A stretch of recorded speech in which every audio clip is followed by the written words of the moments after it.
How many of you have heard the phrase pursue your passion or follow your heart? Almost all of us have. On one hand, this is very inspiring and I think a really good piece of advice. But on the other hand, it can also be debilitating because there are so many misunderstandings about what that particular phrase means. So today I'm going to talk about 4 myths and misunderstandings about what it means to pursue your passion. So the first myth is that you should know your passion by a certain age. We are all primed to follow a certain life script.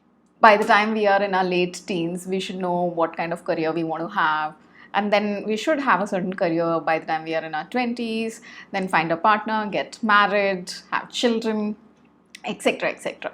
In the scheme of this script, you are expected to know what your passion is by your late teens so that you can then convert it into a successful career. It doesn't always work that way though, and it is not even the truth.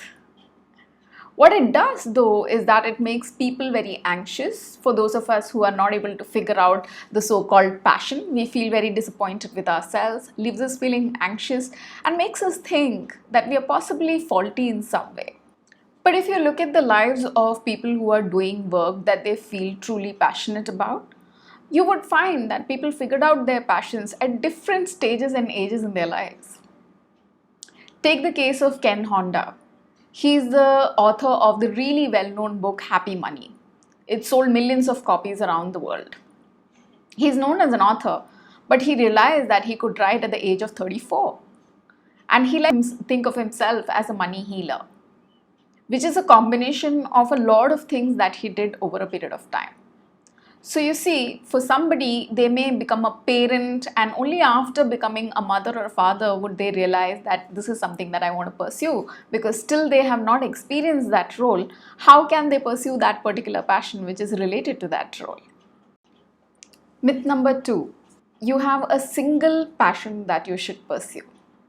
Research shows that less than 20% of people have any one singular identifiable passion. For the rest of us, there are a varied range of things that we are interested in.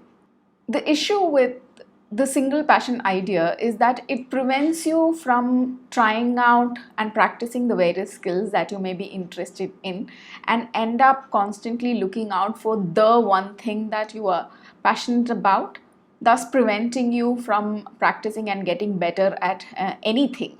Often, the work that you will eventually do, which you feel really good about and are good at, will generally be a culmination of more than one skill and one passion.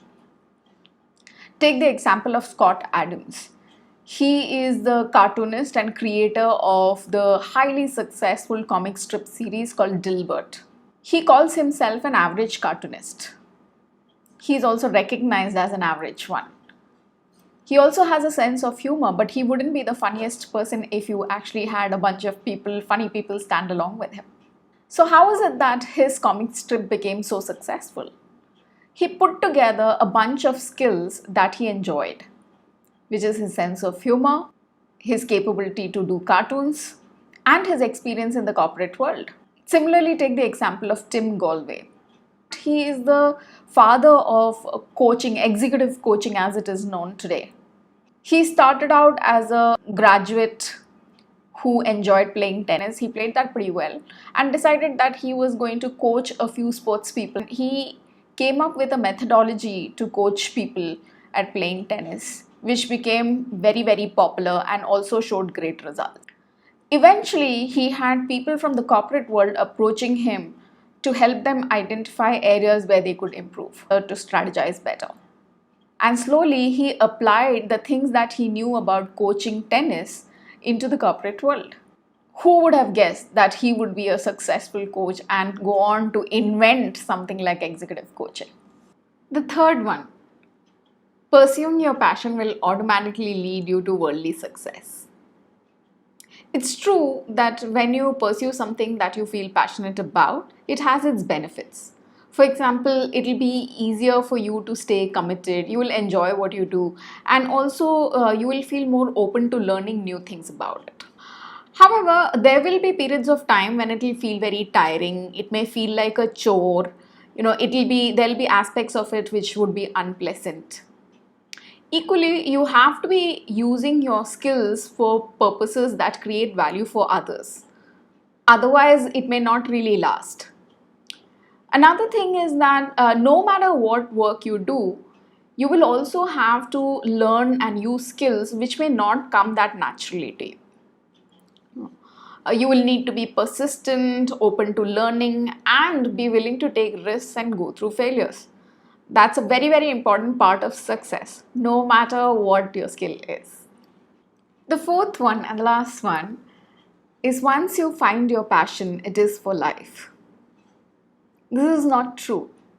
Once you choose a line of work that you feel excited about and pursue it, you will find that you will have to constantly make iterations along the way.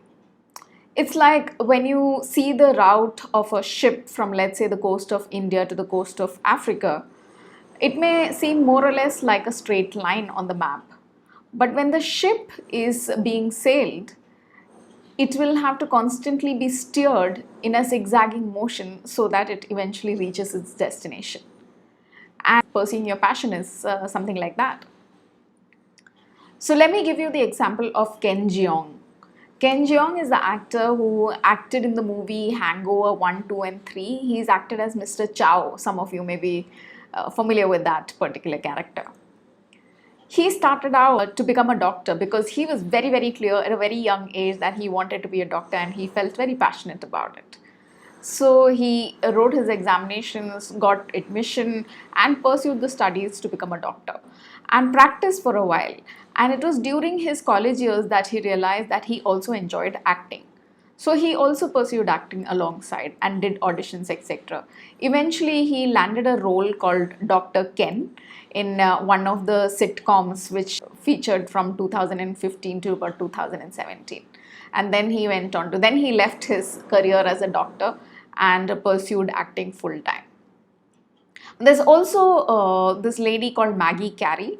She's a very well-known contributor in narrative practices, the field that I follow. So she has written many papers, she's authored few books, and she's very well known in the circles of narrative practices.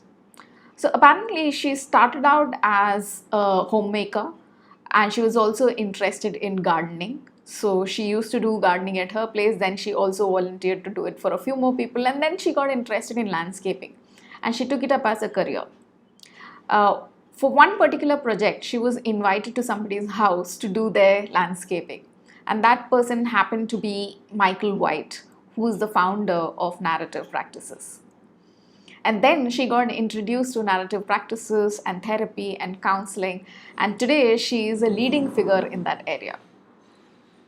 So that's a little about pursuing your passion and how it is not something that is for life. It will keep changing and taking different forms. So I hope you found this useful to understand what it means to pursue your passion and more importantly, what it doesn't mean when we say pursue your passion. I also hope that it gives courage to many of you who are in your mid-career, midlife stages to design a career of your choice and to do things that you really love to do and gain mastery in them. If you like this video, please do like the video as well as subscribe it because I'll be coming up with more of these. Thank you so much for your time.